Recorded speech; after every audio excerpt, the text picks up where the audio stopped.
Welcome to the Huberman Lab guest series, where I and an expert guest discuss science and science-based tools for everyday life.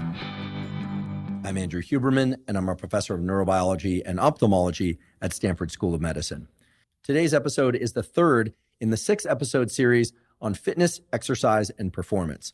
Today's episode is all about endurance and fat loss. That is, the specific protocols required to achieve the 4 different kinds of endurance and how to maximize fat loss.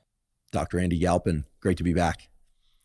Today we're going to talk about endurance, and I'm very interested in this conversation because I, like many other people, strive to get a certain amount of cardiovascular work in each week.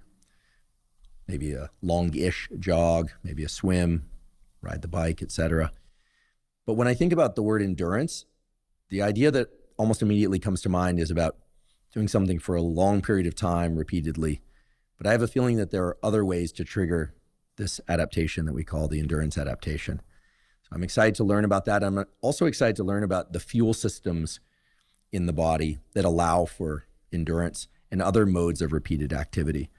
So in order to kick things off, I'd love for you to frame the conversation by telling us, what is endurance? And are there indeed a large variety of ways to induce what we call this endurance adaptation? Sure. The way I want to start actually here is calling back to some of the things we talked about in our previous conversations, which are really, people exercise for 3 reasons. Number 1, you want to feel better.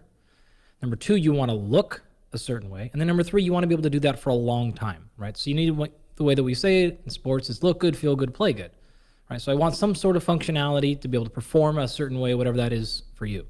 You want to be able to look a certain way, that whatever that matters for you, and then you want to be able to do that for a long time. So when it comes to endurance, we have a bunch of misnomers here, which is the same thing with the strength training or resistance exercise side, where we wanted to dispel this myth that I lift weights only because I want to gain muscle or play a sport. And I want to do cardio because I want to either lose fat or for long health's sake. And just like we smashed that myth from the strength training side, I want to smash it from the endurance training side. There are so many other reasons that you want to perform endurance training, regardless of your goal, right? Whether it is longevity, whether it is performance, or whether it is aesthetics. And so I want to cover all those reasons, exactly what to do, protocols, of course, and why those things are working that way. In general, though, the quick answer is really endurance comes down to 2 independent factors. Factor number 1 is fatigue management, and then factor number 2 is fueling. And that's all it really comes down to. So all the different types of training are going to reach a limitation, which are either, again, your ability to deal with some sort of fatigue, and that's generally a fatigue signal. The other one is managing some sort of restriction of energy input. And a lot of the spoiler here is a lot of the times people think it's a fueling issue, and really it's a fatigue management issue, or the opposite. And to